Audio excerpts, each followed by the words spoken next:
Mesdames et messieurs, amis téléspectateurs, bonjour, bienvenue dans votre émission Zénith sur Coloma de ce vendredi. Et comme vous le savez bien, mon attaquant de pointe très très fort, Chérif, dans la surface de réparation ce matin pour donc accomplir et marquer à ses débuts. Parce que sur ce plateau aujourd'hui, nous aurons des invités de pointe. Nous avons donc M. Jano Kumbassa. Il est le président de Guinée Paisible et Solidaire, une ONG qui parlera donc de l'unicité de la Guinée aujourd'hui. Et en sa compagnie, nous aurons M. Oularé Bangali. Lui, il est vice-président sur ce plateau. En notre compagnie, de l'autre côté, nous avons M. Amadou Dekte. Lui, il est chargé des projets et programmes de l'association Dingirai Action. Bien sûr. Yes. Donc, nous sommes sur ce plateau et notre ami qui va donc ouvrir le bal ce matin, Sadou. Qui est un manager assez spécial, Koulibaly, le webmaster. Apparemment, tous les techniciens sont les managers dans cette maison. Ah oui, après.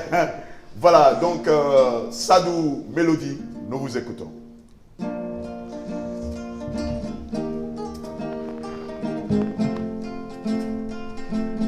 Satampi goto falakama Satampi wobe anyama Satampi wobe wikomada Si haju wadi ya kalkiltaki Sawoli benna patampudo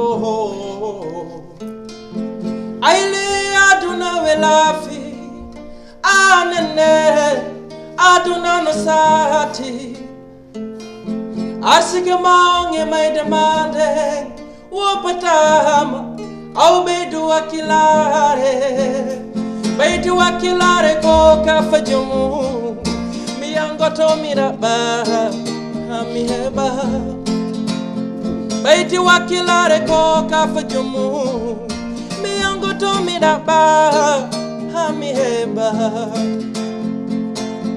Wata dogu na unudo sinadu sondiki kohonung halantamo Wata anyu tampudo sina marifere koya walitomo Wani suka debu magorko bedu wakilare aile yani satano Beiti wakilare no danda hersa No danda ibinede, no danda virtede Baiti wakilare ko kafajumu Miyango to miraba, amiheba Baiti wakilare ko kafajumu Miyango to miraba, amiheba Aile ko wakilare, anene wakilare Baiti wakilare no danda hersa No danda ibined No danda virtede Bravo. J'aimerais lui poser une toute première question. Oui. Tu es dans quel quartier à Conakry? Je suis à Nongo. Ah bon, terminé. Bravo, Salou, bravo. C'est fort, sincèrement. Magnifique. Vraiment, Sincèrement, au début, quand je t'ai vu, je ne pensais pas que tu avais ce talent. Excellent. Sincèrement. Excellent. Ah bon, tu pensais à quel Non, talent? comme les autres petits MC dans les quartiers, mais vraiment, c'est exceptionnel. Moyen. Exceptionnel. Un départ. Ouais. C'est magnifique, vraiment. Ouais. Merci d'avoir ouvert donc ce bal ce matin. Et nous allons tout de suite commencer avec nos amis de Guinée Paisible et Solidaire. Pourquoi Guinée Paisible et Solidaire? C'est la petite question qui me trottait dans la tête tout à l'heure. Parlez-nous, Monsieur le Président, de la genèse de cette ONG. Merci d'être là. D'abord, nous sommes bien émerveillés. On a bien commencé l'émission avec un très bon son. Déjà, nous avons l'énergie de commencer cette émission. Et Guinée Paisible et Solidaire, ce n'est pas venu du ciel comme la pluie. Et nous avons un souci commun, l'idéal commun, c'est la quiétude sociale. Et la quiétude sociale, c'est pour la paix et la solidarité. Nous savons qu'aujourd'hui, la Guinée traverse un moment très piteux et très délicat. Et nous avons l'ambition de nous engager au niveau de notre tissu social et pour essayer d'assainir les esprits, pour pouvoir encourager ces populations révoltées et les gens qui ont démissionné pour leur engagement national pour pouvoir promouvoir la paix et la solidarité. La paix et la solidarité, un mot qui résonne parce que nous sommes dans une période assez intéressante, hein, un tournant décisif de notre histoire. Et aujourd'hui, vous voulez donc parler de la paix, vous voulez parler de la solidarité guinéenne.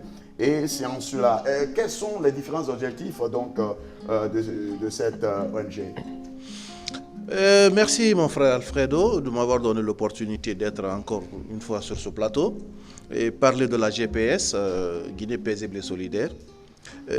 Tout comme les autres entités, aucune structure ne peut évoluer sans avoir ses propres objectifs. Ce qui revient à la GPS, partant de la composition de la dénomination Guinée paisible et solidaire, primo, c'est de créer un cadre d'apaisement, d'entente, de solidarité pour pouvoir promouvoir la quiétude sociale. Et pour arriver à cet objectif, il y a d'autres objectifs spécifiques que l'ONG s'est assigné. En plus de la promotion de la quiétude sociale, nous évoluons dans le cadre de l'assainissement, nous évoluons dans le cadre de l'éducation, entre guillemets la conscientisation des citoyens, nous évoluons dans la formation, nous évoluons dans l'humanitaire, tout ce qui peut s'inscrire dans le cadre du bien-être, dans le cadre de la création d'un climat d'entente pour que les activités que nous allons mener puissent être en faveur de la citoyenneté, en faveur du citoyen, en faveur de la population. L'ONG GPS s'inscrit dans ce secteur. Dans ce secteur. Ouais. Et du côté de la cité sainte, d'El-Hadj Oumar Tall, il y a aussi cette grande association qui porte le nom d'ailleurs de la grande ville de Dinguiraye, Dinguiraye Action. Et pour parler donc de l'ONG ce matin, cette ONG a été créée en 2017. On en saura tout à l'heure les pour et les contre. Mais cette ONG est dirigée par un de nos frères, Boubacar Baïdi Gueye, yes. Généralement connu sous le nom de Bouba Gueye. Bouba Gueye, Yes. le métronome. Bouba Gueye qui a fait beaucoup de choses dans le cadre donc, de l'épanouissement de la jeunesse guinéenne, en passant par la culture, la promotion, aujourd'hui dans le business, la restauration. On voit Bouba Gueye partout, mais Dinguiraye de façon particulière. Vous avez voulu apporter votre soutien. Oui. Monsieur Amadou. Yes. Donc, Dinguiraye Action, c'est une ONG que les filles de Dinguiraye, ainsi que les amis, se sont décidés le 27 septembre 2017 pour créer cette dynamique sous le leadership de notre président, la personne de Bouba Gueye, pour travailler à un tout petit peu promouvoir la cité sainte de Dinguiraye, essayer de voir les problèmes auxquels nous sommes confrontés en termes de l'éducation, en termes de la santé, en termes de la culture, parce que nous avons en tout cas des éléments de culture qui constituent un tout petit peu notre identité. Okay. Donc comment promouvoir ces éléments-là au plan national, et par rapport aussi aux questions liées au désenclavement, par rapport à la paix. Donc on s'est dit que vraiment on doit se donner les mains. Nous avons une personne et ressources, la personne de Bouba Gueye, qui a un carnet d'adresses sur le plan national, voire même en dehors de la nation. Donc on s'est donné la main et on est en train d'évoluer sur le terrain depuis 3 ans maintenant. Et Dinguiraye a bien fait de choisir un de ses fils qui a l'aura quand même de réunir, de pacifier, de regrouper tout le monde autour. Parce que quand vous êtes détenteur des espaces de rencontres assez spéciales, et vous savez comment gérer, moduler, parler aux gens en la personne de Bouba Gueye. Oui, c'est quelqu'un que nous avons connu, que nous connaissons, c'est un grand frère, oui, et qui vraiment apporte beaucoup. Est-ce qu'il fait la même chose au niveau de Dinguiraye Action? Dinguiraye Action, bon, s'il apporte beaucoup à la nation, mais à Dinguiraye, c'est particulier. Ce sont ses origines. Vous savez, c'est une personne quand même, bon, il a une chance dans la naissance, c'est de pouvoir un tout petit fédérer l'ensemble des composantes de la nation. Il est pile tout clair de par son père et de par sa mère, Djoula. Donc, ce qui veut dire qu'il n'a du mal à parler à personne. Et parce que, bon, dans son comportement de tous les jours, il est capable de réunir tout le monde.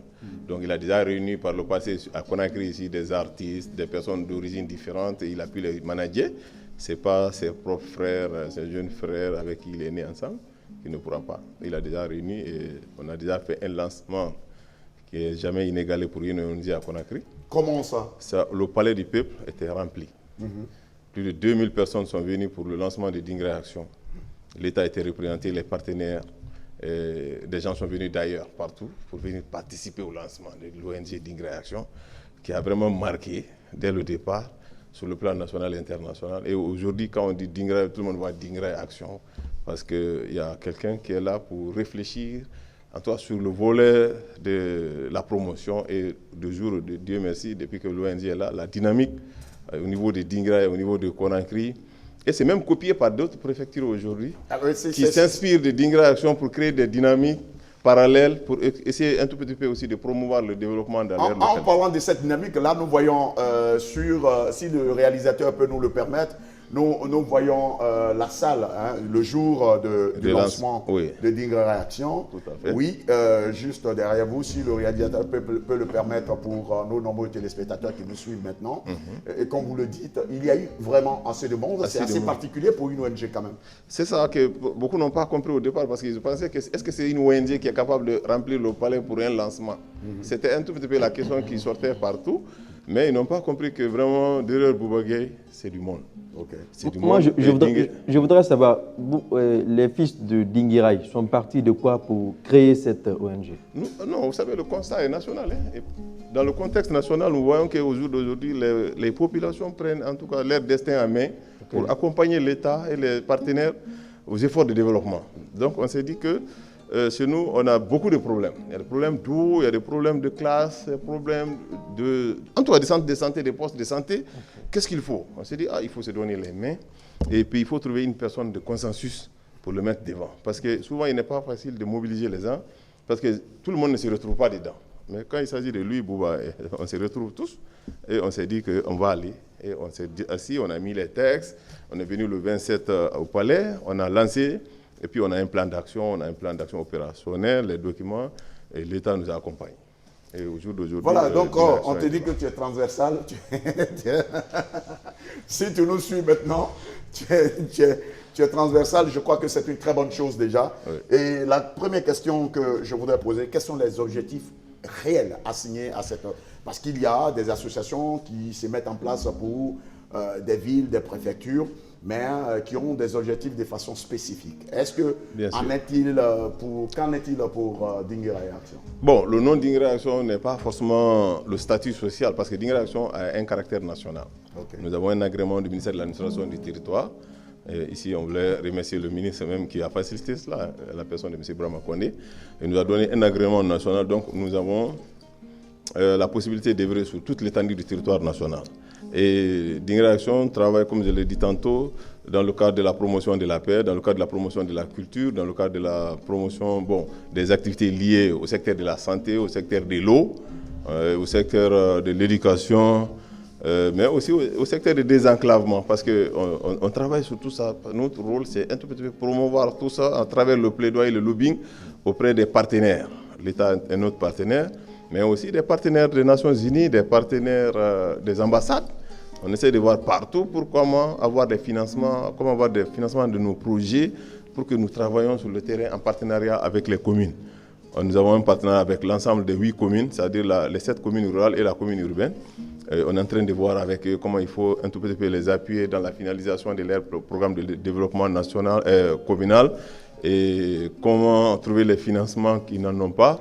Essayer de voir ici les partenaires qui sont là, qui s'intéressent aux différents secteurs de développement. Donc on est en train de travailler sur tout cela avec un partenariat élargi avec tout ce beau monde-là. Avec tout ce beau monde, vous qui êtes donc responsable chargé des projets et programmes, oui. Quelles sont les activités que vous avez déjà menées ou entreprises depuis le lancement de Dingirai Action? Depuis le lancement de Dingirai Action, pendant les 3 années passées, Dingirai Action a fait d'énormes activités. Beaucoup d'activités que je vais regrouper en 4 secteurs. Le premier secteur, c'est des projets d'appui aux communautés. Dans ce cadre-là, nous avons fait d'abord, dans le cadre de la promotion de la culture, on a organisé des éditions de la Semaine de la culture et de la citoyenneté, au cours de laquelle nous avons invité des gens de Conakry, d'autres personnes qui ne sont pas de Dingirai, pour venir, parce qu'il y a une particularité à Dingirai, c'est le Hela. Le Hela, c'est des rythmes qui sont développés par des femmes Gaolo, qu'on ne retrouve nulle part pratiquement en Guinée, en dehors de Dingirai. Donc, il y a les Dundumba avec les griots, il y a d'autres rythmes qu'on essaie de promouvoir chaque nuit, une semaine durant, au niveau de Dingirai, les gens viennent et suivent, et ça émerveille. Et au cours de ça, nous faisons la promotion des activités maintenant de l'artisanat traditionnel qui sont là, mais aussi des cultures maraîchères. Des gens qui ont des coopératives viennent exposer et des gens qui viennent de l'étranger viennent suivre. En dépit de cela, nous avons fait des activités de reboisement. Vous savez, la question aujourd'hui de l'environnement est une question primordiale partout. Et vous savez que Dingirai fait partie de la Haute-Guinée. Et nous avons d'énormes difficultés par rapport au problème du changement climatique. Chaque année, nous faisons des éditions locales de reboisement. Et alhamdoulilah, au jour d'aujourd'hui, beaucoup de ces plans-là ont répondu. Okay. Donc, il y a une édition par an. Donc, nous faisons aussi de la solidarité agissante. Dans les cas de sinistres, depuis que nous sommes installés, il y a eu 3 grands événements qui nous ont marqués, à travers des feux de brousse, à travers même des conflits qui sont nés des élections. Donc les personnes impactées, nous venons à leur aide. C'est le cas de l'incendie de Tingiso, c'est le cas de l'incendie de Dououlin, mais aussi c'est le cas des crises post-électorales au niveau de Kalinko, où nous essayons de venir pour apaiser le climat social, mais aussi de donner notre modeste contribution pour redorer le moral de ces personnes-là qui sont impactées. En dehors de cela, nous avons fait des forages à Dingirai avec l'appui toujours de nos partenaires pour un tout petit peu aider les communautés qui ont des difficultés d'approvisionnement en eau. Ceux qui sont dans la commune urbaine, certains ont de l'eau, mais d'autres n'en ont pas, et ainsi que des villages qui ne sont même pas loin de la commune urbaine qui sont en train de puiser toujours encore au niveau des forages. Donc nous avons en vue encore 2 ou 3 autres possibilités de dons des forages que nous sommes en train d'affiner avec des partenaires ici et que nous allons envoyer là-bas toujours pour aider les communautés à la base. Nous avons fait également don de 5000 livres aux différents établissements de Dingirai. Vraiment, vous savez qu'aujourd'hui, tout le monde n'a pas la possibilité d'aller sur le net, se connecter pour voir les documents et tout. Nous sommes en milieu rural, donc on a appuyé les différentes écoles de Dingirai, l'école de Lazumartal, les écoles aussi des sous-préfectures qui ont bénéficié de ces dons-là. Nous avons également appuyé les enseignants. On a envoyé des enseignants volontaires pour compenser un tout petit peu les manques d'enseignants qui sont dans les classes. Parce que vous savez, c'est une problématique criarde dans presque toutes les préfectures de la Guinée, il y a des manques d'enseignants parce que les gens ne préfèrent pas quitter Conakry pour aller en milieu rural, résider là-bas. Là où il y a Internet, quoi. Il n'y a pas toutes les commodités qu'ils souhaitent avoir. Il y a également, on est en train aussi, actuellement, on a eu don de matériel sanitaire, des lits d'hôpitaux électriques, on vient de recevoir avec le partenariat d'une ONG qui est installée en France, Afrideg, mais bon, c'est une ONG transnationale, guinéenne et française, qui a envoyé un certain nombre de lots. On a agi avec cette ONG en payant des frais de transport et puis des frais de surestarie qui frappaient cette ONG. Donc on a appuyé, on a eu des lits qu'on doit envoyer aussi, appuyer des localités où vraiment vous ne pouvez pas imaginer, il y a des centres de santé qui n'ont pas de lits. Les gens se couchent peut-être pratiquement sur les nattes ou bien des lits en paille. Donc vraiment on a pu avoir quelques lits qu'on va les envoyer pour les aider à prendre en charge la santé de ces malades. Donc le deuxième volet, comme peut-être l'ONG le fait, c'est un problème d'appui à la réconciliation. Vous savez, la problématique de mobilisation politique en Guinée amène dans nos communautés des déchirures sociales, sur le plan social. Donc chaque année, on se retrouve, on appelle les villages qui sont un tout petit peu en conflit pour se retrouver, on fait des lectures du Coran, nous faisons des sacrifices pour amener les gens qui ne sont pas vraiment en sainteté d'entente, pour qu'ils se retrouvent, qu'on essaye de voir les problèmes qui sont là. Actuellement, on vient de finaliser un projet d'une caravane de la paix qui doit se dérouler dans toutes les sous-préfectures parce que nous avons encore dans notre mémoire les événements qui sont liés aux élections communales qui sont passées, où il y a eu des morts d'hommes. Il y a des incendies, des villages brûlés. Donc on s'est dit que dans ces communautés qui sont vraiment, entre guillemets, fortement conflictogènes, essayer de voir, même en organisant entre les jeunes des matchs de football, en organisant des caravanes, de passer dans les villages, passer des messages de paix, mais aussi en faisant des assemblées générales, les regrouper avec des fils de cette localité pour essayer de les parler que le vote, ce n'est pas la guerre.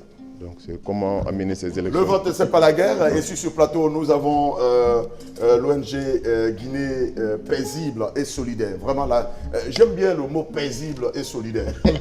Ouais. Voilà, cette solidarité, nous parlons de la paix. Tout à fait. Et comme nous l'avons dit, vous avez presque les mêmes idéaux. objectifs croisés. Oui, Oui, tout à fait. Et si vous permettez, je suis tellement content du fait d'avoir en face de moi un leader d'une structure qui évolue presque dans le même secteur que nous. oui. La GPS œuvre dans le même sens que Dinguiraye Action. Il ne faut pas se leurrer la face. Parce qu'à l'écouter, c'est comme s'il était à notre place en train d'agir. Ok. Est-ce que vous voyez un peu?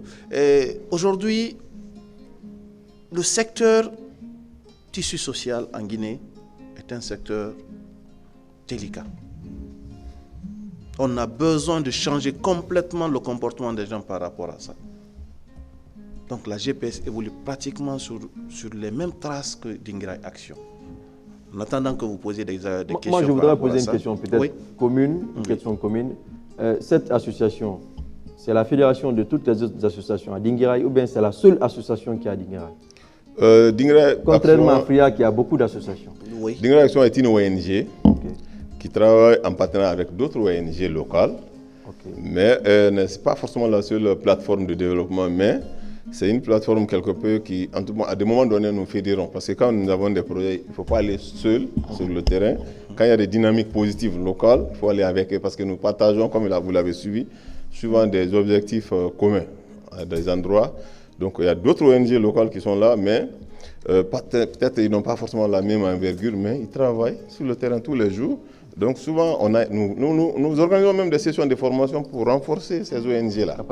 Les capacités en termes de montage de projets, en termes de suivi, dans les activités de sensibilisation, comment ils vont s'organiser. Et nous appuyons souvent même, parce qu'il y a des activités que nous, on va les dire, on ne les réalise pas. Mais comme tel est spécialisé dans tel domaine, on peut les appuyer financièrement pour pouvoir les organiser, ou on organise ensemble. Donc, GPS, le nom est frappe fort. Oui, Bon, exactement comme il le dit là, la question elle est bien partie. Et la GPS aussi, comme on le dit, quand il parle, on se lit dans ces échanges. Et GPS aussi, on est venu de loin. Fria étant une ville de référence, parce qu'en tant que GPS Guinée paisible et solidaire, nous avons des adhérents et des partenaires qui, en grande partie, viennent de Fria. Okay. Donc, Fria, dans les temps, quand on lit l'histoire, pour ceux qui ont entendu parler de Fria, c'était une ville de fleurs.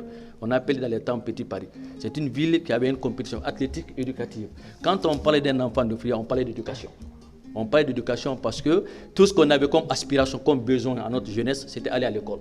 De l'école, c'est aller jouer. Donc on avait l'enthousiasme et puis c'est une ville cosmopolite.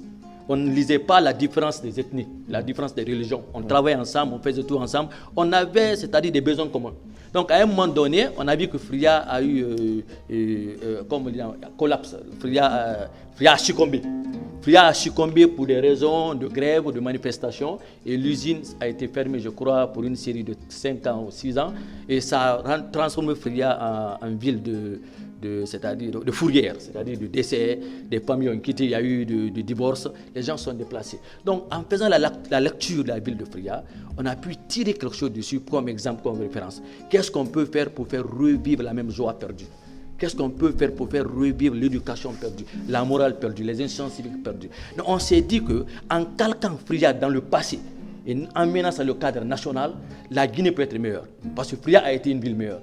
Donc pour copier un peu la réalité de Fria, essayer d'interpréter comment les gens ont succombé pour détourner cette ville fleur, cette ville mélodieuse qui est devenue aujourd'hui une ville de tristesse, parce que quand nous sommes allés à Fria, nous tous, lui, c'est un cadre, mais Fria c'est une ville d'une génération de 18 ans, parce qu'il n'y a pas l'université à Fria. Donc à un certain moment, quand tu finis le bac, tu quittes Fria, tu deviens un étranger. Mais il y a une habitude chez nous, les enfants de Fria, quand tu quittes, en revenant après 5 ans, tu apparais comme un étranger. Tu n'es pas bien accueilli. Or que tu ne peux pas passer l'université à Fria, tu es obligé d'aller soit en aventure, soit chez les Blancs, soit à Conakry ou partout où il y a l'université pour apprendre et revenir. Mais dans le temps, quand on était à Fria, on ne pensait même pas aller à l'extérieur. Tout ce que nous avons en ce moment comme besoin, après ici, c'est à l'usine. On vivait entre 4 murs. On n'avait pas assez d'ambition. Tout le monde, tout le monde vivait c'est-à-dire le bien-être. On ne payait pas les factures. Fria Petit Paris. Fria Petit Paris. Donc un enfant de Fria, il ne connaissait pas les challenges, il ne connaissait pas les épreuves. Et on n'était pas très ouvert de faire face à ce qu'on vit aujourd'hui en Guinée. Donc, voyant tout cela, parce que moi, par exemple, personnellement, quand je suis reparti à Fria, je ne me voyais pas, je ne me retrouvais pas. Je me suis dit, bon, attends, j'ai des gens qui pensent comme moi. Donc, il y a eux aussi, ça collait. Je suis parti voir les frères, et puis, il y avait déjà un plan qui est là, mais comment débuter cela? Comment débuter une action qui va encourager non seulement la jeunesse de Fria, mais aussi la jeunesse guinéenne qui ne se référait qu'aux enfants de Fria.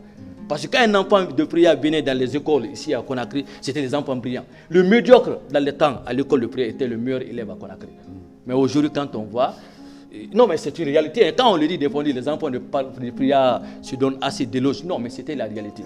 C'était effectivement la réalité. Vous n'allez pas nous dire que... ben voilà, quoi. Non, mais c'est entre guillemets. Non, c'est entre guillemets. Mais bon, c'était la réalité. Parce que tout enfant qui vient en Guinée avant, si vous voulez passer de belles vacances, il fallait partir à Fria. Ouais. Donc, quand on retrouve cette ville... C'était mieux pour moi d'aller faire un week-end là-bas, mais bon, je ne connais pas bien. Exactement. Mais je t'aurais invité en ce moment, si tu partais là-bas, tu allais vouloir rester et y demeurer. Mais aujourd'hui, regardant Fria et regardant la Guinée aujourd'hui, on s'est rendu compte que l'éducation va le grand niveau au bas niveau. Ouais. Et on est en train de descendre négativement tous les jours. Et on voit aujourd'hui les examens où il y a les résultats très médiocres. Tout cela, c'est quoi? On ne peut pas parler de paix quand on ne parle pas d'éducation. Donc, il faut s'investir sur l'éducation. Tout ce qu'on fait aujourd'hui, si on n'a pas une relève décente, on ne peut pas aspirer à une continuité décente. Donc, c'est pourquoi dans l'aspiration de GPS, on veut s'investir sur la jeunesse parce que l'espoir d'un peuple, c'est la jeunesse. Il ne faudrait pas que les jeunes continuent toujours à dire que mon espoir, ce sont les seniors. Donc aujourd'hui, nous interpellons les gens, la jeunesse à sortir de la rue, d'avoir une conscience professionnelle, une conscience éducative, une conscience, s'il faut, divine, parce qu'on ne peut pas parler de paix sans faire recours à la divinité un peu. Parce que quand on parle d'amour, on parle de paix, c'est purement divin, c'est les bons esprits. Donc on va essayer d'échanger les bons esprits, essayer de jouer un peu la médiation entre les gens qui sont perdus dans la tête, les remercier le droit chemin pour pouvoir bâtir ce pays. Le sage de l'Ouest. Intéressant. Ils sont nombreux à Fria, ils sont en train de nous suivre à la télé dans cette émission, d'autres sur Internet. Que pensez-vous des gens qui pensent qu'il y a certaines ONG ou associations qui ont des influences politiques? Bon, sur ce plan, je pense que... Surtout le cas de Fria. Oui, je pense que sur ce plan-là, il ne faut pas se leurrer la face. Les gens font de l'amalgame dans la tête. Il faut faire la part des choses. Si nous prenons le cas typique de la GPS, c'est une ONG qui s'investit dans le cadre de la promotion de la quiétude sociale. Ça veut dire quoi? Tout le monde est interpellé. Que tu sois de quelque classe politique ou de quelque classe sociale que tu es interpellé parce que tu es un citoyen de ce pays. Et on ne peut pas parler de la paix dans un pays en négligeant une partie. Ça veut dire que toutes les couches sont interpellées. Si c'est des structures politiques, toutes les classes sociales et politiques sont interpellées. Donc, à comprendre que la GPS évolue dans le cadre ou sous label d'une structure politique, c'est se tromper.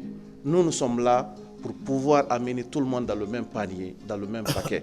Et ça, je reviens à la question de M. Alfred, la GPS a réalisé des activités dans ce sens. J'en ai en parlé. Oui. C'est pourquoi, justement, j'ai dit qu'on se retrouve avec Dinguiraï Action. Nous avons, si j'ai bonne souvenance, en date de 12-13 juin 2020, nous sommes partis à Fria pour faire une activité dans le cadre humanitaire, mais également dans le cadre de la sensibilisation de la population. On ne peut pas dire que ça, c'est des actions politiques. On ne peut pas me dire cela.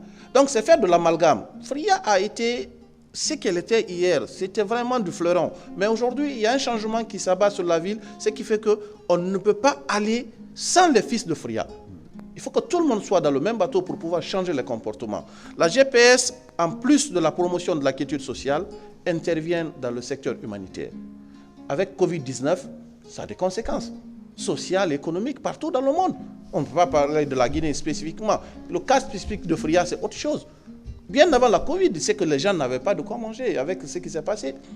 GPS est parti grâce à l'appui de ses partenaires auprès des ménages, trouver de quoi manger, distribuer de porte à porte pour que les gens puissent au moins sauver leur âme.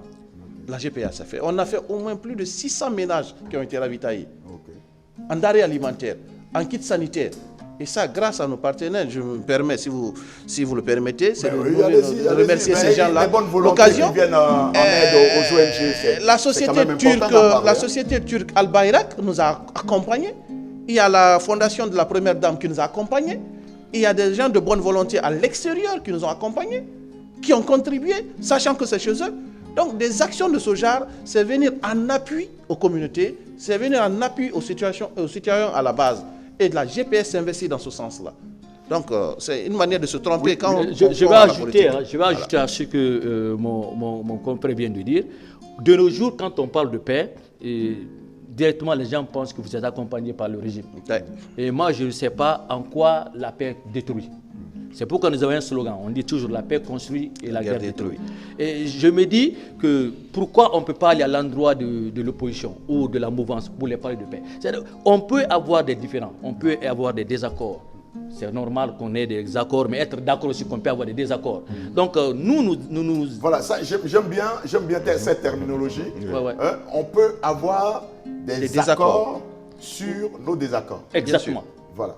Exactement. Et c'est cet esprit-là, c'est un esprit patriote. C'est un civisme d'esprit. Donc nous voulons enseigner cet esprit civique-là. C'est-à-dire qu'il faut que les Guinéens se rendent compte, la population montante se rende compte que quand on a les opinions différentes, ça ne signifie pas qu'on est des ennemis. On n'est pas des ennemis parce que ce qui nous lie aujourd'hui est mieux que ce qui nous sépare. Personne n'a choisi d'être Guinéen, personne n'a choisi d'appartenir à une ethnie. Donc c'est-à-dire c'est divin. Donc quand on va à l'encontre du destin, c'est-à-dire que quand tu es contre une ethnie parce que l'ethnie ne partage pas la même culture que nous, mais c'est aberrant, c'est pathétique. Et c'est pourquoi aujourd'hui, nous essayons d'être un peu larges. On va essayer de prendre tous les déboires, qu'on nous critique, qu'on dise quoi que ce soit. À l'intérieur de notre cœur, nous partons à l'endroit de ce pays pour essayer de jouer le pont de connexion entre les déboires, les gens qui sont choqués, les gens qui pensent qu'ils sont plus aisés. Essayer de faire comprendre qu'à chacun sont possibles. Chacun peut se responsabiliser pour construire une nation. La construction d'une nation ne relève pas qu'à l'autorité ou l'opposition. Tous les Guinéens doivent avoir ce même esprit. Chacun en donnant son peu possible peut changer ce pays. Car chacun a un talent, chacun a une faiblesse. Mais comme je l'ai dit au plus haut, que quand on parle de paix, on parle de questions divines. Parce qu'il ne faudrait pas qu'on vive ici comme des démons. Et quand on parle des actions divines, on parle de correction. Et politiquement, on parle de contestation. Et les termes se diffèrent quand on parle de cadre social. Mais nous allons dans le cadre de correction. C'est-à-dire, on vient te voir. Si tu ne comprends pas, on n'essaie pas de te blesser. Et nous demandons toujours pardon quand on dit quelque chose. Ici, si ça te blesse, mais ce n'est pas notre volonté. On voudrait bien comprendre les autres. Parce que quand on parle de paix, les gens parlent toujours de justice. D'accord, mais on ne peut pas avoir la justice dans la violence.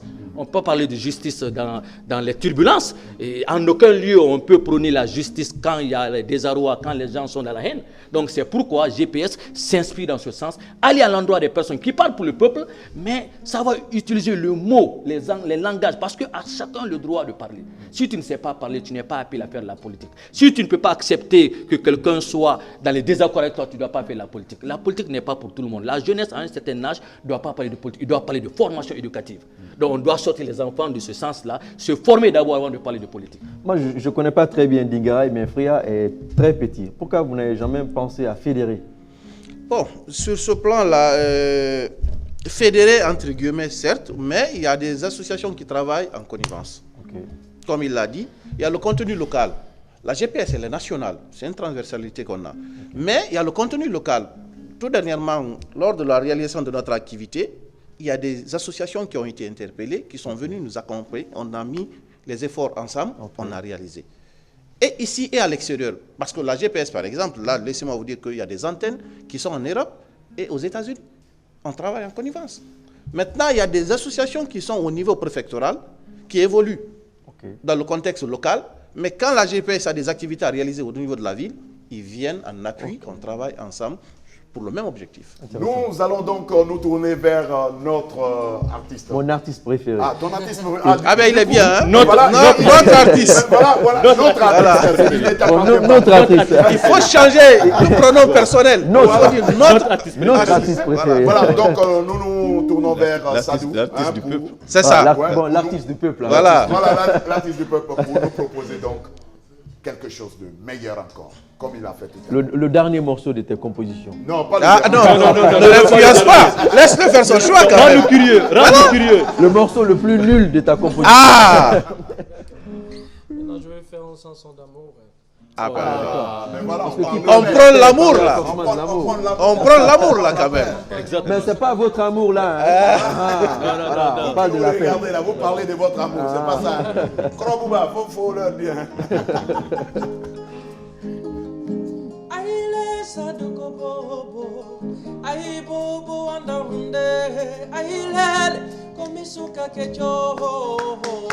Waouh. Anda hunde, aile mido falagido, harako gido walino bernde, aile mido falagido, harako gido multo, aile mido falagido.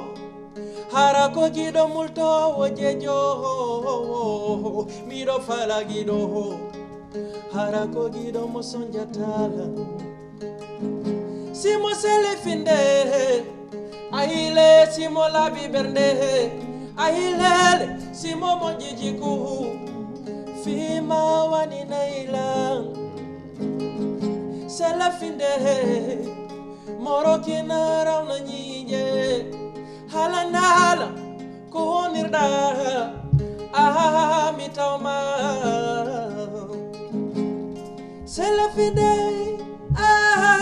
selafinde yangaila mojambadi jomajike aninaila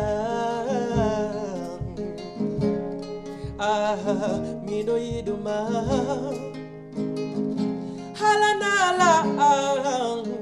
halanala fale mada sherio simida wawi aile mi wadana ma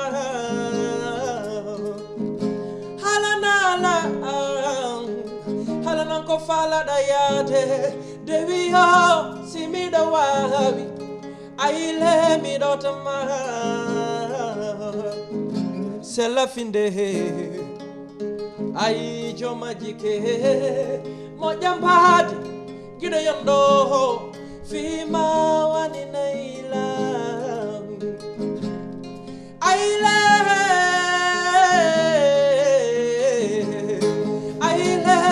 miro fala gido harako gido mosonjatala aile miro fala gido harako gido mulitala aile miro fala gido hara fale yanko fale mako ande ya no sonjamo gido yondo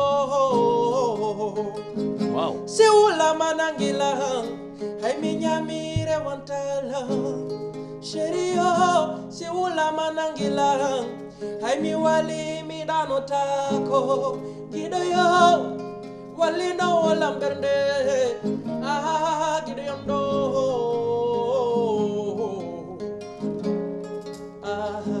mido iduma. Wow.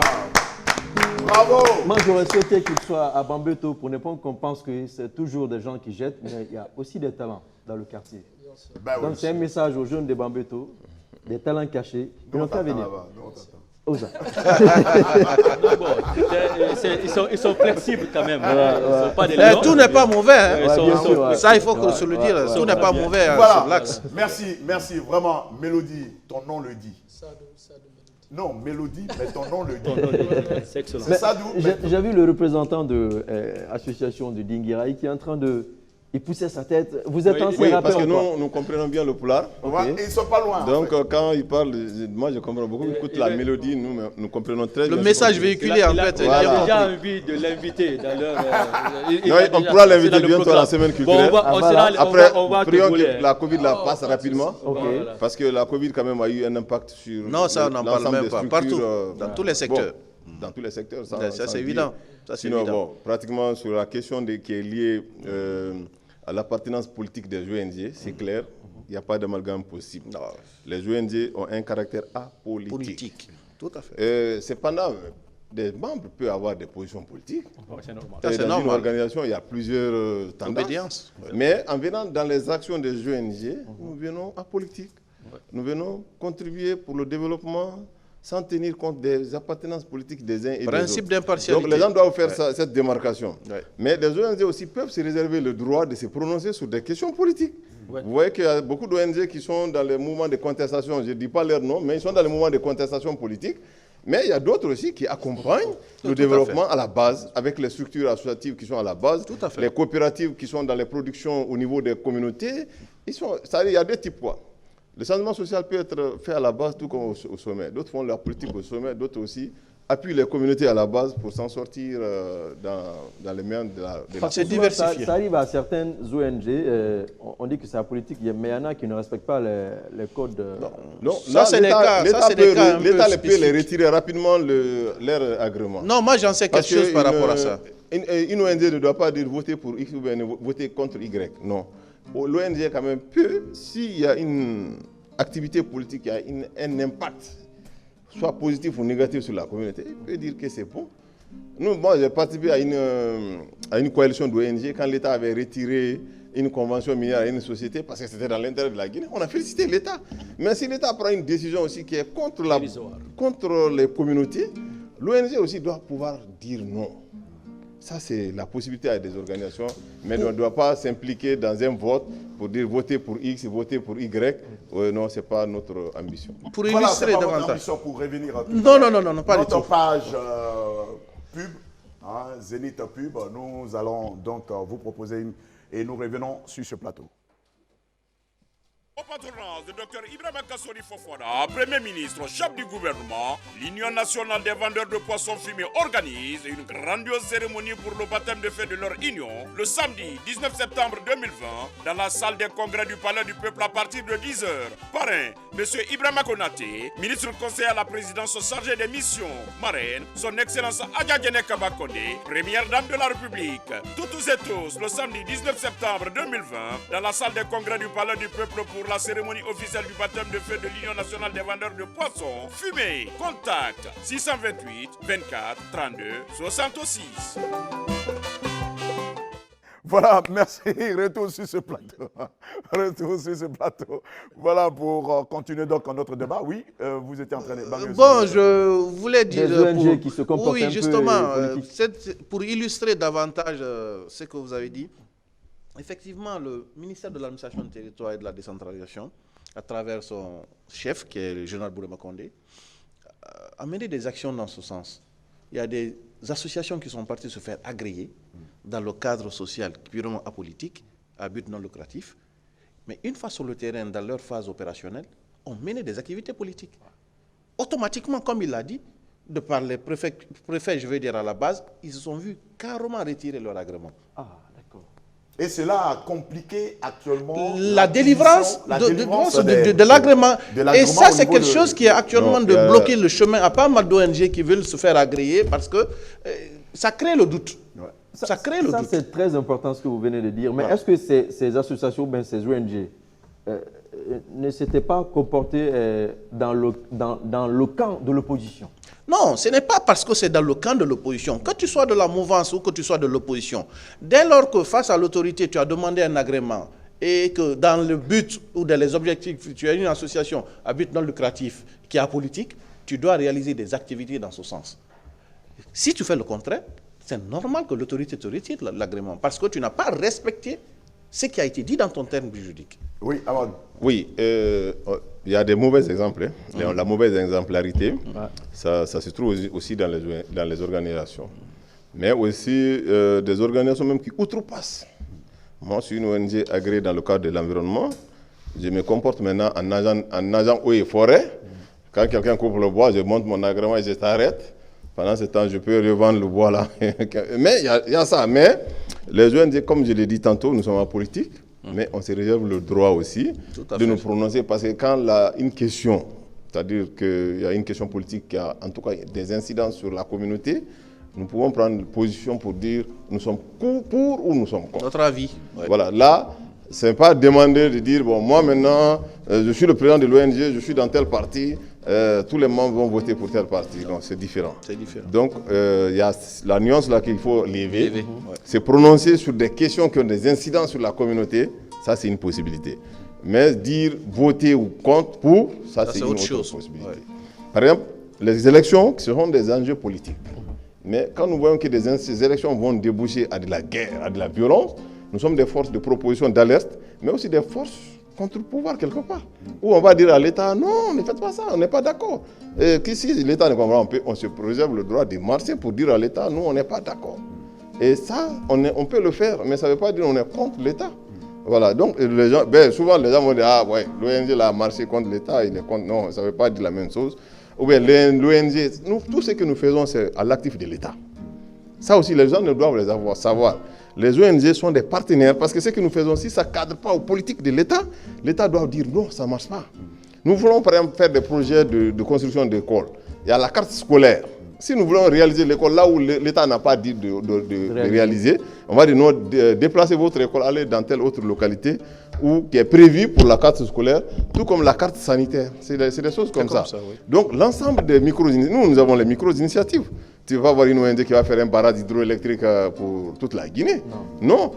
Tes micro-initiatives participent au développement local. C'est-à-dire l'ensemble des actions que nous faisons participent au crédit de l'État. Parce que c'est l'État qui a créé le cadre favorable à nos interventions sur le terrain et nous intervenons dans le cadre qui sont définis par les plans d'action que les communautés ont réalisés et qui sont tous sous la coupole de l'État.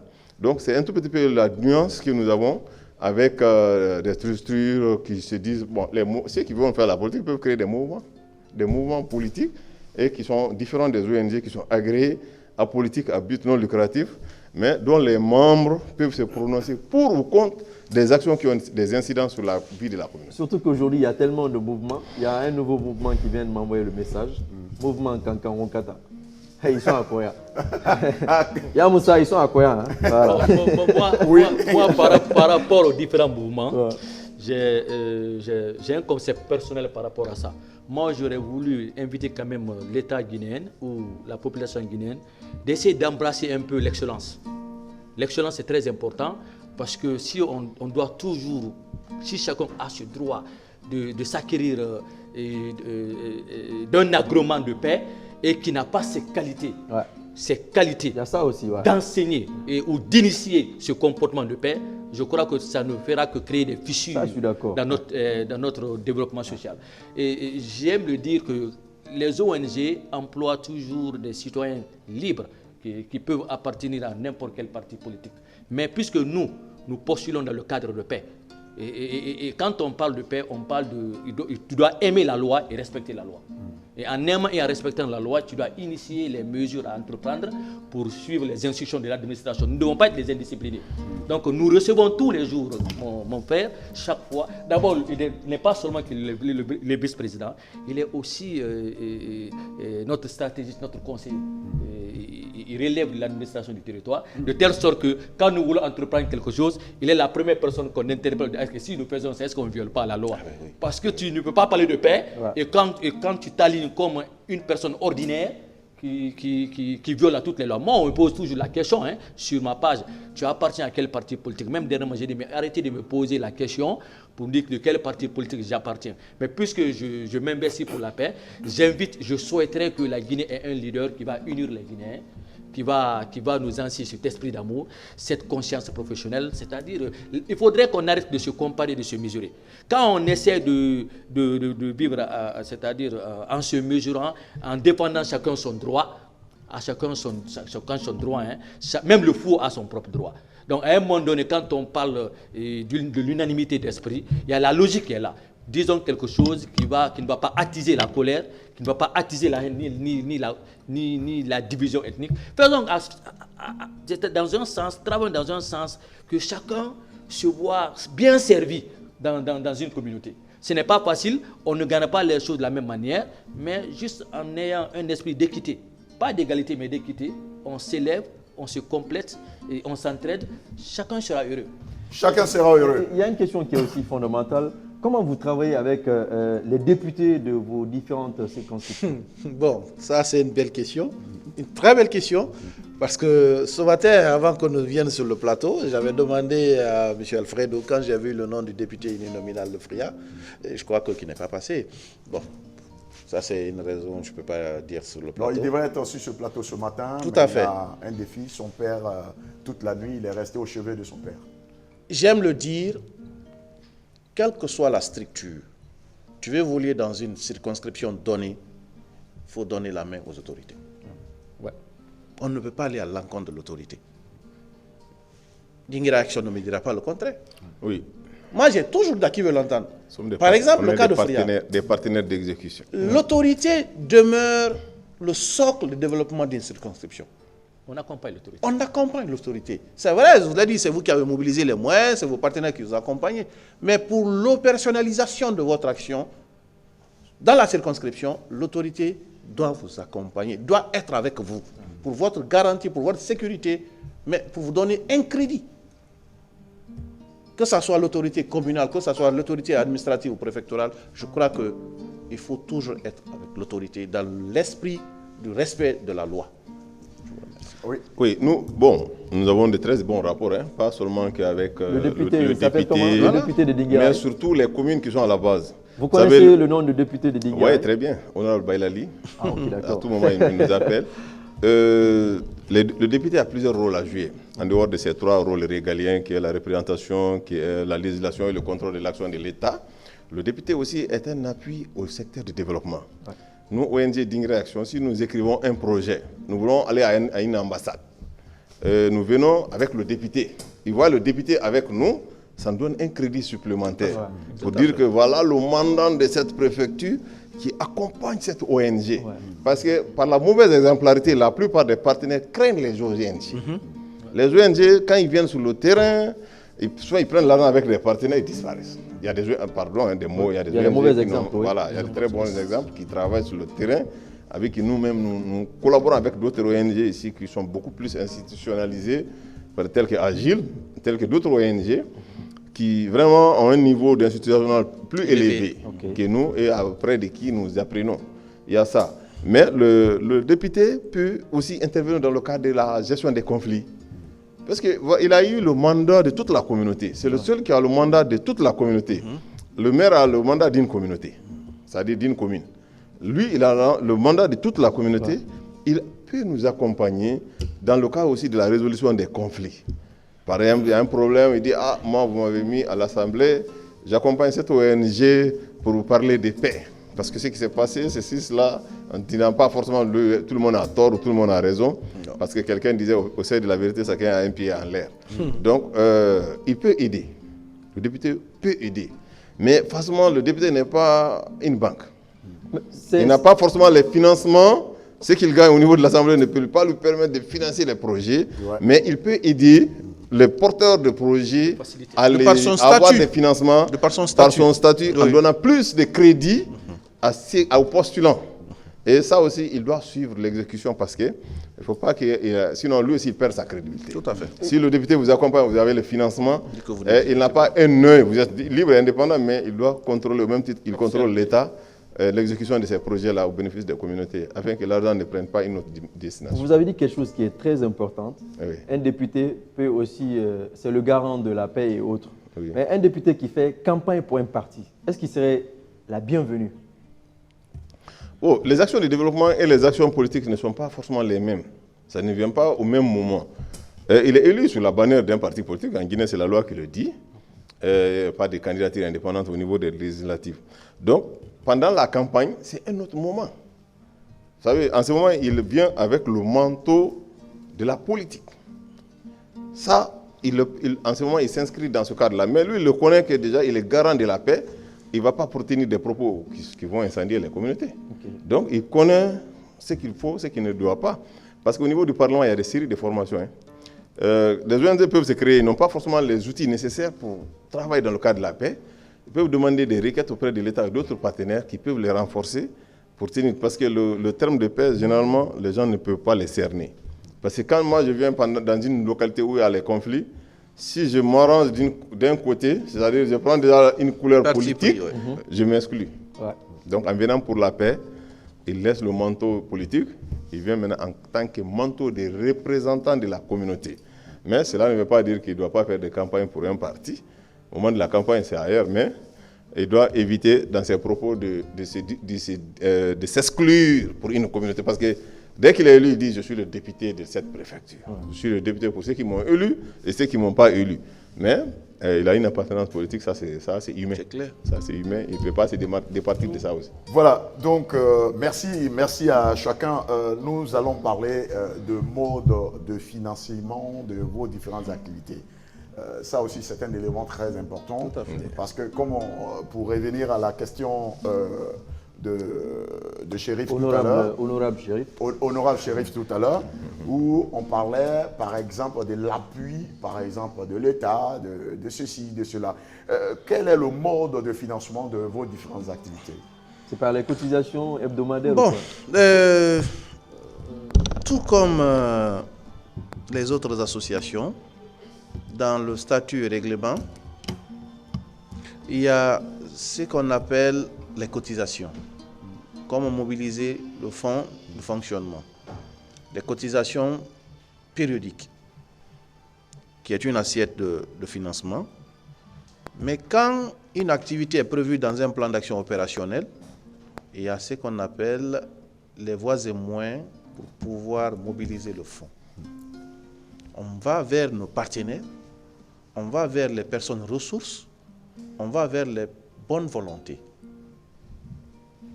Au niveau de la GPS, il y a le financement interne qui part des contributions volontaires. Mais il y a également des personnes ressources qui sont en dehors du pays, qui sont chaque fois interpellées quand une activité est en vue pour pouvoir accompagner la GPS dans la les ressortissants. Les ressortissants, les personnes de bonne volonté, les sympathisants de la ville de Fria. Mais il y a également les partenaires, institutions, qui, en contactant ces personnes et ces institutions, avec un plan d'action, avec les thèmes de référence bien définis, qui nous accompagnent. J'ai donné tout de suite un exemple.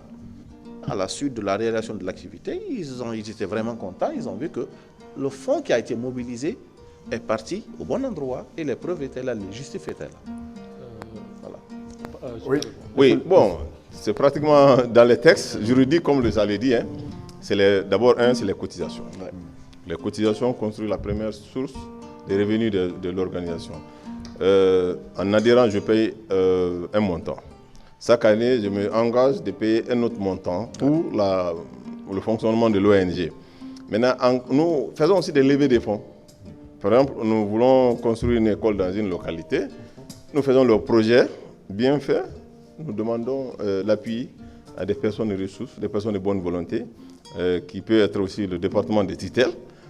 Par exemple, nous avons réalisé une campagne de sensibilisation dans le cadre de l'orpaillage artisanal avec l'utilisation des produits toxiques. Les gens utilisaient la cyanure pour l'extraction artisanale de l'eau. Nous avons vu le département de tutelle, le ministère des Mines, qui nous a donné des moyens pour aller sur le terrain, aller sensibiliser nos parents pour l'abandon de ces produits-là parce que ça tue les bétails, les personnes même qui utilisent en souffrent. Et la nature est dégradée, donc on est passé dans les sous-préfectures, dans la commune urbaine, les zones qui sont concernées par l'orpaillage artisanal, la sous-préfecture de Diatiféré, la sous-préfecture de Banora. Nous sommes partis, nous avons animé des séances de sensibilisation. Aussi, il y avait d'autres communautés qui venaient de la zone de la CEDEAO pour venir avec des dragues, avec des techniques artisanales plus poussées et qui dégradent encore 2 fois plus l'environnement. Parce que, vous savez, la Guinée est traversée par des cours d'eau. Ils ont les moyens, des techniques qu'on appelle là-bas les dragues. Ils peuvent descendre, même exploiter l'eau dans le lit des fleuves. Donc, on a essayé de tout mettre fin à tout cela, avec l'appui et l'accompagnement du ministère des Mines. il y a également des dons. Nous recevons aussi des dons d'autres structures qui veulent travailler avec nous et qui nous disent, bon, nous, on a par exemple telle quantité de matériel, nous voulons donner à des communautés, mais nous voulons que vous soyez notre relais. Donc, nous devenons aussi des relais d'autres structures qui ne sont pas forcément en Guinée, qui sont à l'étranger. En tout cas, c'est comme ça que nous arrivons à financer, mais on n'a pas d'argent de financement à partir des politiques. Zéro financement qui vient des politiques pour nous dire soutenez-nous pour telle élection, après on va vous donner tes montants. Non, ça c'est exclu. Ça c'est exclu, nous ne prenons pas les financements des politiques pour en retour un soutien politique. Mais nous avons des partenariats avec l'organe central qui est l'État, des partenariats avec d'autres ONG, des partenariats avec le système des Nations Unies. Nous voulons organiser le premier forum pour le développement social et économique de Dingraï. Nous était la Covid. On aurait déjà organisé ça sur le terrain. Mais malheureusement, la Covid est venue. Sinon, le système des Nations Unies même nous a appuyés à travers l'UNFPA, qui est le chef de file des questions de jeunesse au niveau des Nations Unies. Et nous appuie parce qu'au fur et à mesure que nous venons, nous travaillons, nous postons, les gens nous donnent des crédits. Et quand nous allons vers eux, ah, Dingraï, on a entendu parler de vous. Qu'est-ce que vous voulez? C'est qu'ils peuvent, ils nous le font. Donc, nous levons des fonds sur le net à travers le crowdfunding. Nous faisons aussi des lettres de demande d'assistance financière à ces partenaires-là, aux personnes de bonne volonté, qui nous appuient. Tant soit appuyé, chacun suivant ses moyens du moment. Et nous centralisons tout cela et on réalise après, on les envoie les mots de remerciement avec les rapports liés pour qu'ils voient que le montant que vous avez donné a servi à ça. Et avec les mots de remerciement aussi des communautés bénéficiaires. Oui. Bon, pour répondre à la question aussi, je vais ajouter à ce que mon confrère a dit. Et ce côté financier est un problème très délicat pour les ONG, très spécialement pour nous qui sommes à l'état embryonnaire. Nous partons de notre propre moyen de bord pour un premier temps. Tout ce que nous avons fait pour un premier temps, nous sommes partis de nos propres poches. Et il nous a parlé de deux partenaires, Al-Barak et Prosmi, la première dame. Il y a aussi 3 autres entrepreneurs qui nous accompagnent très bien. Il y a une femme qui vit en Maryland, Bintou Bayo, qui a son entreprise, c'est Advanced Care Services. Il y a aussi Fodi Arfan Berete qui est de Fria. Je crois que c'est un ami Alfred de la CIG. Il y a aussi Complexe Guima Sarlou, aussi dans la construction qui nous accompagne. Voilà le problème le plus éminent dans ce problème de financier des ONG. Il faut avoir d'abord le crédit. Les gens n'ont pas confiance. Parce que, comme on le sait, il y a des gens qui sont très opportunistes, qui se servent des ONG comme ça pour enrichir leur poche. Donc, à cet état, pas comme vous qui avez assez duré dans le mouvement, et nous évoluons dans une ville en grande partie qui est très complexe. Les enfants de Fria, ils le savent, ils sont très complexes. Aujourd'hui, à travers cette chaîne, nous invitons les enfants de Fria d'essayer d'offrir, d'essayer de cotiser, d'essayer de voir ce qu'on peut faire ensemble. On peut refaire cette ville, on peut refaire ce pays-là, mais tu ne vas toujours pas demander un droit si tu n'assumes pas un devoir. Il faudrait que les Guinéens apprennent à offrir. C'est-à-dire la construction d'une ville, d'une nation émane de tout le monde. C'est un mouvement commun, c'est un mouvement d'ensemble. Chacun doit donner son peu possible, même un franc. À offrir à une ONG qui va à l'avantage de tes enfants, de tes petits-enfants, c'est toujours salutaire. Nous ne sommes pas bloqués, nous attendons de tout le monde, de l'administration, de l'opposition. Tout cela dans le sens de la quiétude sociale, dans l'investissement de l'éducation, de la relève, nous sommes là. Et c'est parce qu'on est riche. Les gens nous voient et pensent que quand on a fait des actions, les gens ont pensé qu'on a reçu des millions avec l'administration. C'était ridicule un peu. Mais bon, c'est fréquent, hein? C'est le quotidien chez les Guinéens. Une fois que tu fais une action, on pense que voilà, ils ont reçu ça. Je voudrais qu'on change un peu de mentalité. Parce que le problème de notre nation, c'est la mentalité. Les mauvais esprits. You know, les envieux, la comparaison. On va les délivrer, laisse-les. On va les délivrer. Donc il faut qu'on soit délivré. Il faut qu'on soit ouvert d'esprit pour qu'on puisse accompagner les ONG. Aujourd'hui, pour changer la Guinée, on n'a pas besoin de propagande, on a besoin des ONG. Donner les moyens aux ONG pour construire ce pays, pour élever les esprits. Voilà, il y a une question que je vais poser. Une question dans ces différentes réponses-là, par rapport aux politiques qui financent ou qui veulent financer les ONG, par exemple. Même si un parti politique te donne l'argent pour aller faire la promotion de la paix, est-ce que vous allez accepter? Bon, pas de parler de son parti. Ah, ok. Cette éventualité n'existera jamais. C'est ça, justement. Un parti politique va te demander aidez-moi à avoir l'électorat, mais il ne va jamais dire aidez-moi à faire ça. Non. Non, ça jamais. Cette question, bon, ça ne se pose même pas. Non. Mais nous restons apolitiques. Ça, c'est pour le fondement. Mais je vous dis, les membres, il y a des membres de différentes tendances. Hein. Mais en venant à Dingue Réaction, par exemple, en venant à cette émission, je ne viendrai jamais avec, en tout cas, avec aucune couleur appartenant à un parti politique, non. Mais après, si je dois faire une réunion politique, ça c'est lié à ma personne, ça c'est pas lié aux activités de l'ONG. Tout comme beaucoup de membres, ils sont dans des formations politiques souvent à des endroits où on se chamaille, mais quand on vient au niveau de Dingue Réaction, nous restons apolitiques, nous travaillons apolitiques, nous travaillons qu'au bénéfice des ONG, des communautés à la base. Et nous, notre credo, c'est quoi? C'est d'appuyer les activités économiques des communautés. Et nous avons aussi des projets, des fiches de projets dans ce cadre-là, les coopératives à la base, comment les aider à faire qu'ils arrivent à produire davantage pour lutter contre la pauvreté. C'est un tout petit peu ça, notre credo. Les jeunes qui sont là, qui sont en train de faire mototaxi ou bien qui sont en train de prendre le thé chez nous, on prend beaucoup de thé primé, comment quitter là-bas pour pouvoir faire quelque chose et qui sera rentable à eux. C'est la réflexion de Dingue Réaction. Et nous, notre credo, c'est la culture de l'action. Et ça, il y a la mauvaise exemplarité aussi dans la communauté, des gens antévoyants avancés, et ils ne sont pas les premiers, ils sont les derniers. Ils vont dire, bon, il le fait pour tel, il le fait pour X. Après, demain, il voit que vous n'êtes pas ensemble. Il dit, ah, moi, je pensais qu'il était. Mais après, il ne va jamais te demander pardon. Donc, peut-être GPS est en train de se mouvoir. Vous allez entendre beaucoup de choses. Mais restez derrière votre fil conductrice. Continuez à travailler pour Fria et pour toute la Guinée. Certainement, vous allez entendre beaucoup de choses. Peut-être en voyant que lui travaille à l'administration, il ne peut pas faire ça quand le ministre le voit. Mais il le fait pour sa citoyenneté. Parce que la citoyenneté, c'est ça. C'est d'abord exercer ses devoirs pour jouir de ses droits. Merci pour la précision. Voilà, nous repartons à la régie rapidement pour une petite page pub et nous revenons.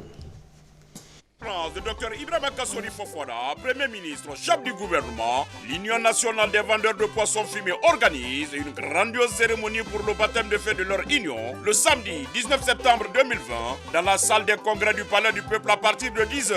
Parrain, M. Ibrahima Konaté, ministre conseiller à la présidence chargé des missions. Marraine, son Excellence Adjadjene Kabakonde, première dame de la République. Toutes et tous, le samedi 19 septembre 2020 dans la salle des congrès du Palais du Peuple pour la cérémonie officielle du baptême de feu de l'Union nationale des vendeurs de poissons fumés. Contact 628 24 32 66.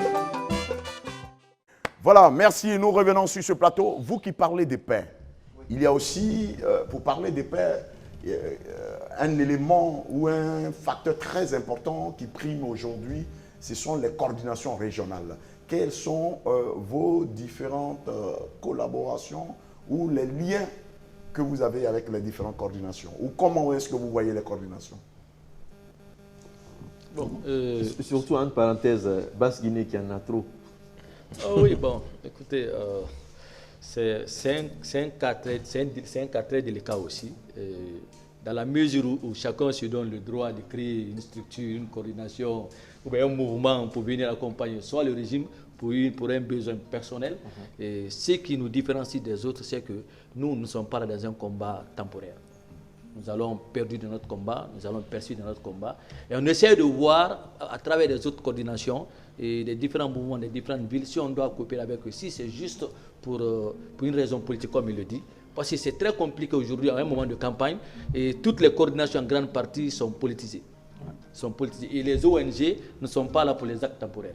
Nous sommes là pour une construction, s'il veut dire, continuer, parce que pérenne, on veut pérenniser ça. Et nous, différemment peut-être à d'autres ONG, il n'y a pas qu'un seul décideur.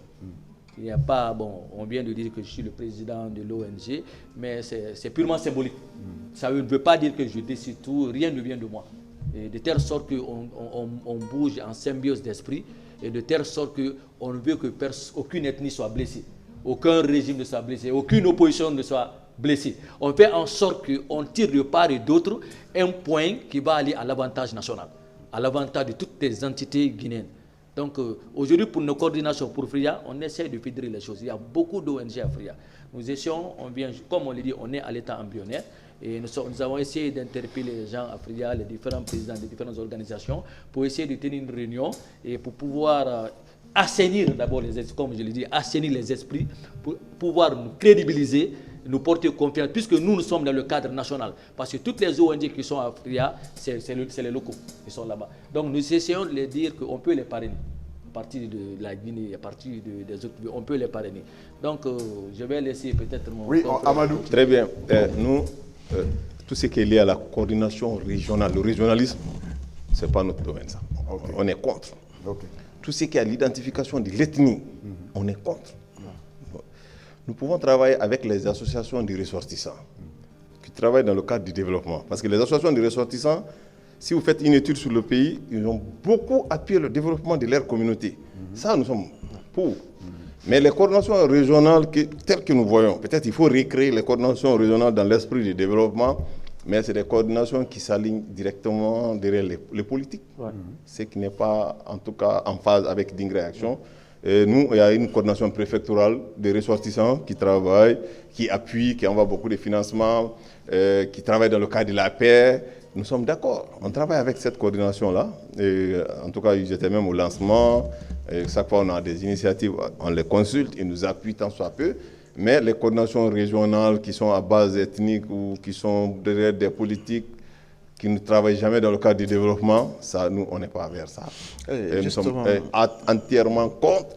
Et la Guinée ne ressemble pas à ça, parce que ça vient de commencer. Moi, je pense que l'État doit dissoudre toutes les coordinations régionales pour travailler avec des associations de ressortissants. Moi, je préfère travailler avec l'association des ressortissants de telles préfectures, par exemple des FRIA, que des coordinations. Non, ça c'est vraiment des conflits qui ne travaillent pas du tout pour le développement, qui travaillent beaucoup plus dans la mobilisation politique. Et le système de mobilisation politique avec l'ethnie, il y a le symbole ethnique, et qui n'amène que le repli identitaire. Et personnellement, en tout cas au niveau de Dingré Action, on ne se réfère jamais d'une coordination régionale. On se réfère beaucoup plus aux associations des ressortissants, et que ce soit au niveau de l'association des ressortissants de la préfecture, l'association des ressortissants des sous-préfectures, qui travaillent, en tout cas, qui ont le souci que le développement de leur localité, l'esprit là, nous sommes pour. Mais les coordinations régionales qui appellent pour voter X et pour voter Y, vous ne verrez jamais une Dingré Action dans une telle réunion.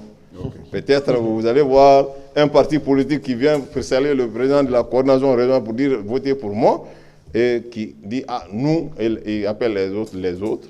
Ça veut dire qu'ils s'inscrivent dans le cadre des préjugés, dans le cadre des replis identitaires, et qui sont en tout cas des choses. Parce que la Guinée avait l'avantage là. Moi, je n'ai pas vécu le premier régime, mais nous savons qu'ils n'étaient pas pour les coordinations régionales. Et ça vient de recréer, et qui ne fera qu'en tout cas envenimer les questions de problèmes ethniques, qui ne fait que retarder le pays. Les populations ne sont pas à base ethnocentrique, mais ce sont ces coordinations-là qui sont beaucoup plus dans ce cadre-là. Certainement, on peut réfléchir pour changer. Il faut repenser. Il faut repenser ces coordinations pour qu'ils appuient le développement des communautés et qu'ils quittent le cadre politique, parce qu'ils ne font qu'envenimer. La construction de la famille du peuple de Guinée ne passe pas par les coordinations régionales et régionalistes. Le temps qui nous est imparti, on nous fait signe que nous avançons allègrement. Les perspectives de Dingré Action. Les perspectives de Dingré Action, merci. Il y a une question que je ne voulais pas quitter ici sans parler de ça. C'est le bitumement de la route Bissikirima-Dingré, 80 km, qui constitue notre souci premier. Et qui a duré. On est en train de travailler.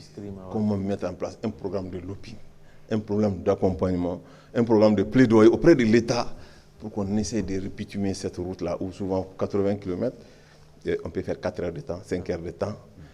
L'État vient reprofiler, tu vas faire 2 heures, après tu reviens 6 mois après, tu vas faire 4 heures de temps, tu perds tes véhicules, ton temps, le carburant, la fatigue. Pour venir à Dingré, bon, ceux qui ne font pas le sport, ils vont difficilement arriver là-bas, mais c'est le problème là que nous avons. Nous avons ça en perspective, en tout cas mobiliser toute l'énergie que nous avons, l'intelligentsia que nous avons, l'accompagnement nécessaire auprès de l'État pour mener ces plaidoyers-là, afin que l'État accepte de trouver les financements pour cette route-là. Ça, en tout cas, c'est ce que nous avons en perspective immédiate. Nous avons en perspective immédiate l'organisation de la caravane de la paix. Nous avons en perspective post de la Covid l'organisation du premier forum pour le développement social et économique de Dingré. Nous allons appeler toutes les forces, c'est-à-dire même cette fois-ci, on va faire l'exception, même ceux qui appartiennent, des ressortissants qui appartiennent à des partis politiques, les résidents, pour qu'ensemble on se revoie pour parler. Parce que chez nous, il y a une singularité, c'est les mines. Dingré est une zone où il y a l'or. l'or est en train un tout petit peu de détourner certains élèves vers les mines. Parce que moi, je viens aujourd'hui, je crée, je suis en 5e année, j'achète une moto. Mon ami qui n'a pas de moto, il va abandonner l'école aussi pour aller creuser. Finalement, ça détourne beaucoup d'élèves. Donc, les fonds aussi issus de l'exploitation industrielle au niveau de la SMD, comment on va un peu orienter ces fonds-là vers le développement en quittant que du béton pour essayer d'appuyer les activités économiques des populations. C'est des questions que nous avons en perspective. Nous avons le partenariat heureux de la RTG. Vous avez le bonjour du président Bouba Gueye qui m'a chargé personnellement de vous remercier et de compter sur vous pour souvent donner l'antenne à Dingue Réaction pour que nous puissions passer nos mots de plaidoyer et nos mots de remerciement vers tous nos partenaires. Je ne vais pas les citer ici, voilà. Les craintes de les oublier. Mais merci à tout le monde. Merci beaucoup. Oui, les perspectives, rapidement. Merci Alfredo. Les perspectives de la GPS s'inscrivent dans 2 secteurs. D'abord, pour la promotion de l'excellence, nous comptons récompenser les meilleurs élèves au niveau des différentes préfectures de la Basse-Côte, notamment Bofa, Boké, et j'allais dire Forcaria, Koya et Fria, au niveau des écoles privées et publiques, pour récompenser les meilleurs élèves qui vont s'illustrer au niveau de l'année scolaire. Ça, c'est un des premiers projets que nous avons en vue. Deuxièmement, pour repenser un peu le tissu social qui est un peu d'être fissuré, nous avons aussi une caravane pour la paix qui doit toucher 15 préfectures. Et les thèmes de référence sont pratiquement complètement prêts et nous sommes dans cette perspective aussi. Merci beaucoup, Chérif. L'artiste, rapidement, tu nous accompagnes parce qu'on nous fait signe que c'est terminé. Voilà, merci beaucoup. Est-ce que tu as un message? Il sera dans rapidement, ensemble la semaine prochaine. Pas de souci, pas de souci. Merci pour l'invitation.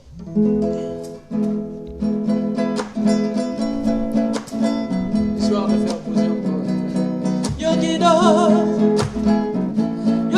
genyole ondon tako alele. Yogido genyole ondon tako. Godono wa yonde ganyumada. Angaranda sikako gidumba. Godono wa yonde ganyumada. Voilà, merci beaucoup. Merci. Nous avons été très heureux d'être en votre compagnie en cette journée. Nous vous retrouvons demain, samedi, encore sur ce même plateau. Merci à Amadou, qui a été chargé des projets de programme de Dingue Réaction. Merci M. Alfred. Jean Kumbassa, président, et Oulare Bangali, vice-président de Guinée paisible et solidaire. Merci à toute l'équipe. Merci. Chérif, merci. Demain, on se retrouve. Ah, ok. Godono wa yonde ganyuma angaranda sikako gido mada. Godono wa yonde ganyumada angaranda sikako gido mada. Kundoji madindi fo wahala naimo kala ko watoi fuya suratamo ai chonchi saso dia soda naimo faleji makodi fo wawada naimo nyande go yalta o bonna mainde o wada ma